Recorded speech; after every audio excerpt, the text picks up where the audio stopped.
പ്രിയപ്പെട്ട സഹോദരി സഹോദരന്മാരെ, ഞങ്ങൾ നിങ്ങൾക്കായി ഒരു സദ്വാർത്തയുമായിട്ടാണ് വന്നിട്ടുള്ളത്.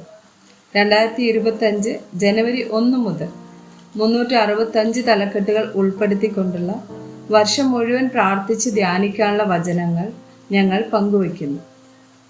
എല്ലാ ദിവസവും ഞങ്ങൾ ഒരു തലക്കെട്ടും അതുമായി ബന്ധപ്പെട്ട വചനങ്ങളും അയച്ചു തരുന്നതായിരിക്കും. വചനങ്ങൾ കേട്ട് ധ്യാനിച്ച് അനുഗ്രഹം പ്രാപിക്കാൻ ഞാൻ നിങ്ങളെ പ്രോത്സാഹിപ്പിക്കുകയാണ്. ദയവായി സബ്സ്ക്രൈബ് ചെയ്യുകയും നിങ്ങളുടെ കൂട്ടുകാരുമായി പങ്കുവയ്ക്കുകയും ചെയ്യുക. നന്ദി.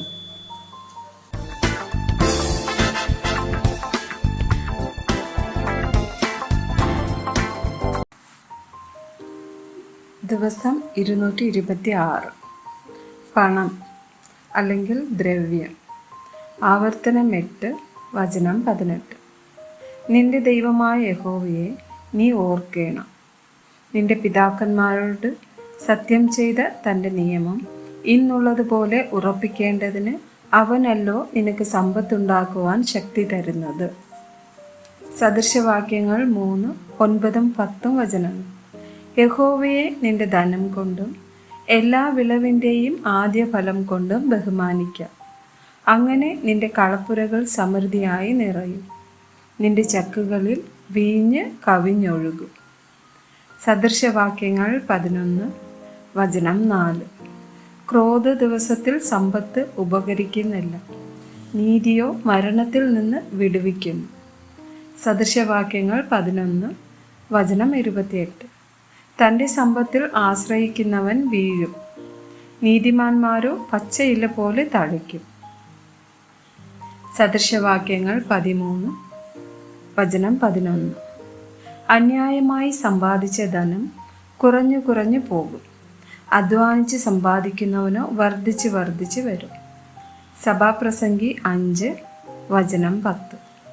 ദ്രവ്യപ്രിയന് ദ്രവ്യം കിട്ടിയിട്ടും ഐശ്വര്യപ്രിയന് ആദായം കിട്ടിയിട്ടും തൃപ്തി വരുന്നില്ല, അതും മായയത്രേ. മലാക്കി 3, വചനം 10.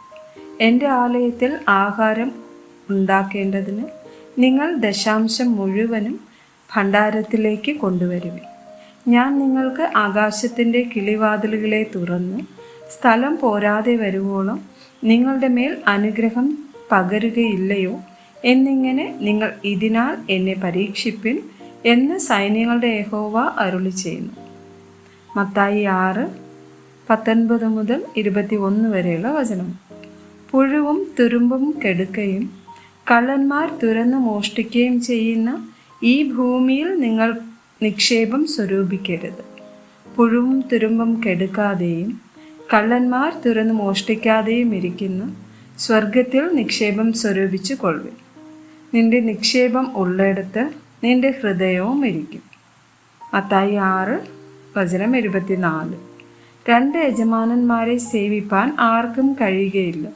അങ്ങനെ ചെയ്താൽ ഒരുത്തനെ പകച്ച് മറ്റവനെ സ്നേഹിക്കും, അല്ലെങ്കിൽ ഒരുത്തനോട് പറ്റിച്ചേർന്ന് മറ്റവനെ നിരസിക്കും. നിങ്ങൾക്ക് ദൈവത്തെയും മാമോനെയും സേവിപ്പാൻ കഴിയുകയില്ല. ലൂക്കോസ് 12, വചനം 15.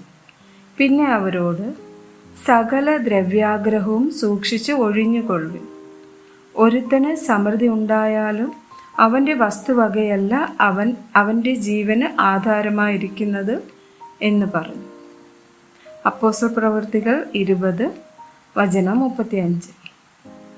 ഇങ്ങനെ പ്രയത്നം ചെയ്ത് പ്രാപ്തിയില്ലാത്തവരെ സഹായിക്കുകയും വാങ്ങുന്നതിനേക്കാൾ കൊടുക്കുന്നത് ഭാഗ്യം എന്ന് കർത്താവായ യേശു താൻ പറഞ്ഞ വാക്ക് ഓർത്തുകൊള്ളുകയും വേണ്ടത് എന്ന് ഞാൻ എല്ലാം കൊണ്ടും നിങ്ങൾക്ക് ദൃഷ്ടാന്തം കാണിച്ചിരിക്കുന്നു. 1 തിമോത്തി 6, 9, 10 വചനങ്ങൾ. ധനികന്മാരാകുവാൻ ആഗ്രഹിക്കുന്നവർ പരീക്ഷയിലും കെണിയിലും കുടുങ്ങുകയും മനുഷ്യർ സംഹാരനാശങ്ങളിൽ മുങ്ങിപ്പോകുവാൻ ഇടവരുന്ന മൗഢ്യവും ദോഷകരവുമായ പല മോഹങ്ങൾക്കും ഇരയായി തീരുകയും ചെയ്യുന്നു. ദ്രവ്യാഗ്രഹം സകലവിധ ദോഷത്തിനും മൂലമല്ലോ.